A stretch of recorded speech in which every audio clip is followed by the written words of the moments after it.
Here's an information page just to get you acquainted with sponsorships. You can sell sponsorships with tickets or without tickets, and they're set up two different ways. I'm going to show you exactly what that looks like within the Auctria platform, but know that there is a difference. If you're selling with tickets, it's a ticket item. If you're selling without tickets, it's a simple for sale item. The rest of the process is the same. You're going to mark them as a sponsorship, and after the sponsorship is sold, you will upload the sponsor logo to the bidder record. Here's how that looks. Let's start with sponsorships that include tickets. And because they include tickets, I'm going to start on my tickets dashboard. You would start with add new ticket item, but I have already one set up here. That way you don't have to watch me fill in a form. You're probably pretty good at that, but I want to point out the most important parts. So here's a silver sponsorship. I'm going to give it a title that's appropriate and a description. This one's going to include 8 tickets to the event. So I'm going to include that in the quantity for the admission tickets for 8. And this is the most important, is sponsorship. I'm going to mark that as yes and click the checkbox. Let's look at this on the outside looking in as somebody that wants to purchase the sponsorship. I'm going to come in here, click sponsorship, add it to cart, continue to my details. And then at that point in time, the person that's purchasing the sponsorship can indicate whether it's for themselves or for guests. They can include the meal choices at that time if they need, or they can save that for later and then edit it at another time.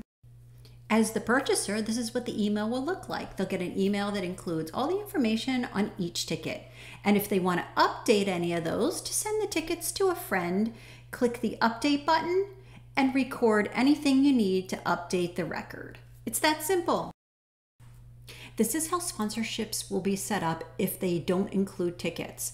I can set this up as an item. You're gonna hit add new item. I have one set up for you, so let's see how that looks. So I have sponsorships, no tickets to make it super obvious here in the demo. I'm gonna set that as a for sale item.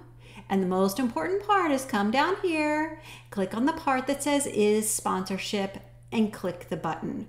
How about a nice image? Just for purposes of demonstration, I'm going to put a no admission tickets image on there. And flipping over to your event website, you can see it's listed here under sponsorship opportunities. Many times sponsors will want to drop off a check for you, and that's totally fine. Come down to tickets, go to sell tickets. This is where you want to put in the information that's related to the person that's giving you the check for the sponsorship. Of course, you're going to need a name, a last name. Most important is you're going to need an email address so that you can record the sale. So I'm just going to drop in a dummy email address to show you. Then slide on down to the end of this page and you're going to click save. Now I'm going to actually make the sale. I'm going to choose the item. They're going to choose the silver sponsorship and they're purchasing 1. So I'm going to put in a quantity of 1. Click the blue button that says record sale and you get a green banner confirmation at the top. The last part of the sponsorship process is adding the sponsor's logo. The sponsor is attached to the person that made the purchase. So in the last example, it was Lori Flower Shop. So I go to that bidder record and I can upload an image. So I've got a pretty flower shop logo that I'm going to attach to it. And it's that simple. Now when I flip over to the website and see my sponsors, the silver sponsorship is listed there with the logo. So I just want to recap the sponsorships. You've got your sponsorships with tickets, where you'll set it up as a ticket item, the quantity of tickets, mark it is sponsorship. You have your sponsorships without tickets. You'll set that up as a for sale item, no tickets, so there's no quantity, mark it as is sponsorship. And then after the sponsorship is sold, you'll upload the logo to the bidder record that made the purchase. Adding a logo is a function that you, as the admin only, can handle. However, it'll make it look nice and neat once it's up on the website. Good luck! Hope you sell lots of sponsorships.